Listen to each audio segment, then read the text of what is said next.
আজকে আমি একটা নতুন মেডিসিন নিয়ে কথা বলবো।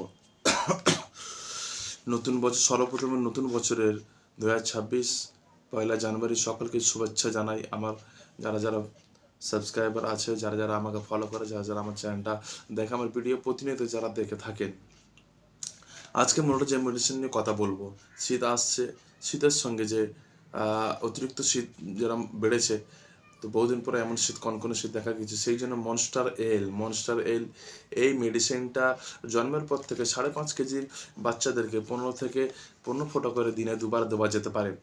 5.5 কেজির উপরে বাচ্চাদেরকে 15 ফোঁটা করে দিনে 2বার মনস্টার এল দেওয়া যেতে পারে। এতে যেই কম্পোজিশন করা আছে, রেবোসেট্রিজিন, ডিহাইড্রোক্লোরাইড অ্যান্ড মন্টিকুলাস ওরাল সাসপেন্সে আছেন।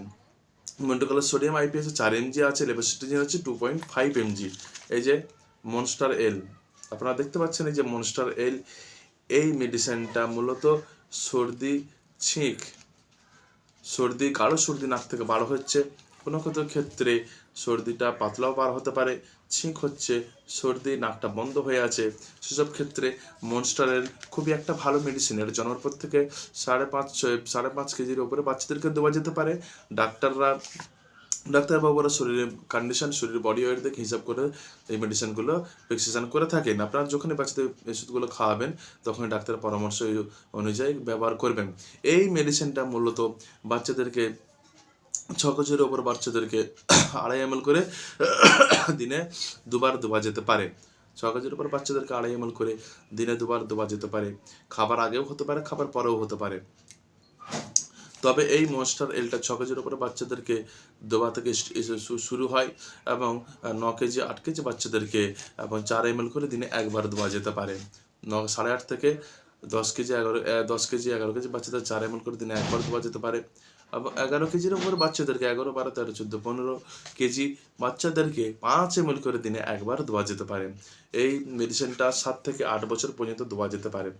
বাচ্চার বডি ওয়েট, বাচ্চার কন্ডিশন, 7 থেকে 8 বছর বাচ্চাদেরকে এই মনস্টার এল, এই লেবোসিট্রিজিন, ডিহাইড্রোক্লোরাইড, মন্টিকুলাস সাসপেন্স, এই সর্দির সিরাপটা 1 বছরের উপরে বাচ্চাদেরকে 5 ml করে দিনে 2বার দেওয়া যেতে পারে। সর্দিটা আমরা কখন বুঝবো যে বাচ্চার সর্দি হয়েছে? নাক থেকে গাঢ় মিউকাস বার হচ্ছে, এবং অনেক সময় মিউকাস বার হয় না, অনেক সময় নাকে বসে যাচ্ছে, বুকে বসে গেছে, অনেক সময় গলায় বসে গেছে সর্দিটা। তার সঙ্গে ছিঁক আসছে, বাচ্চারা মায়ের দুধ পান করতে পারছে না, সর্দির ফলে দুধ পান করতে পারছে না। এমত অবস্থায় এই মনস্টার খুবই ভালো একটা মেডিসিন। স্যার আমাকে একটা দিয়ে গেল ভিডিও করার জন্য, ভাই তুমি আমার একটা ভিডিও করে দাও, বলুন দাও, করে দিই। আপনারা সকালে ভালো থাকবেন, সুস্থ থাকবেন। নতুন বছর আপনাদের সকালে আনন্দে কাটুক, সুস্থ সবল আপনাদের বাচ্চাদের শুভ নতুন বছরের শুভকামনা রইল। আপনাদের সন্তানদের আপনারা ভালোভাবে খেয়াল রাখবেন, এবং শুধু গোলা ওষুধ খাওয়ালে হবে না। কফ হয়েছে, সর্দি হয়েছে, কিন্তু সর্দির ওষুধটা এই লেবোসিট্রিজিন, মনস্টার এল বা যে কোনো অন্য কোম্পানি হতে পারে, এই মেডিসিনটা তার সঙ্গে রাখতে হবে। খুবই একটা ভালো মেডিসিন মনস্টার এল। 5.5 কেজির উপরে বাচ্চাদেরকে ফোটাই দিতে হবে, এবং 6.5 কোনো কোনো ক্ষেত্রে ফোটাই, আবার কোনো কোনো ক্ষেত্রে এমএলও দেওয়া যেতে পারে। বারবার বললাম কি, বাচ্চার বডি ওয়েট কন্ডিশন হিসেবে দেওয়া যেতে পারে। ডাক্তারবাবুর বাচ্চার বডি দেখবেন, বাচ্চার বয়সের সঙ্গে তার ওজনের তফাৎটা দেখবেন, সেই হিসাবে বাচ্চাদের মেডিসিন দেওয়া হয়, ডোজ বা এমএল দেওয়া হয়। আপনারা যখনই মশলা খাওয়াবেন, সর্দির সিরাপ, এটা মূলত সর্দির সিরাপ। নাক থেকে গাঢ় মিউকাস বার হচ্ছে, নাকে জমে আছে, বুকে জমে আছে, গলায় জমে আছে, এবং নাক থেকে কোনো মতো বার হচ্ছে না, এবং এর সঙ্গে ন্যাজাল ড্রপ ইউজ করতে হবে, আর মনস্টার এল এটা 14 দিন মূলত খাওয়ানো যেতে পারে।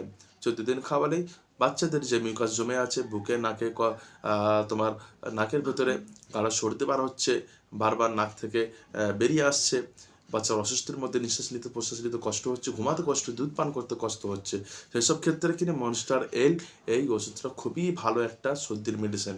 এটি ডাক্তারবাবুরা লিখে থাকেন। আশা করি আপনারা আপনাদের বাচ্চাদের সচেতন হবেন। নতুন বছরের আর একবার আপনাদেরকে শুভকামনা জানাই। আমার চ্যানেলটা একটু সাবস্ক্রাইব করবেন, শেয়ার করবেন, যার আরও নিত্য নতুন ভিডিও আপনারা সামনে তুলে ধরতে পারি। আর সময়টা খুবই অল্প, কম, বেড়াবার সময় আপনারা ভালোভাবে ঘুরবেন, বাচ্চাদের খেয়াল রাখবেন, সুস্থ সবল জীবনযাপন করবেন। শুভকামনা রইল প্রত্যেকের নতুন বছরের 2026-এর জন্য।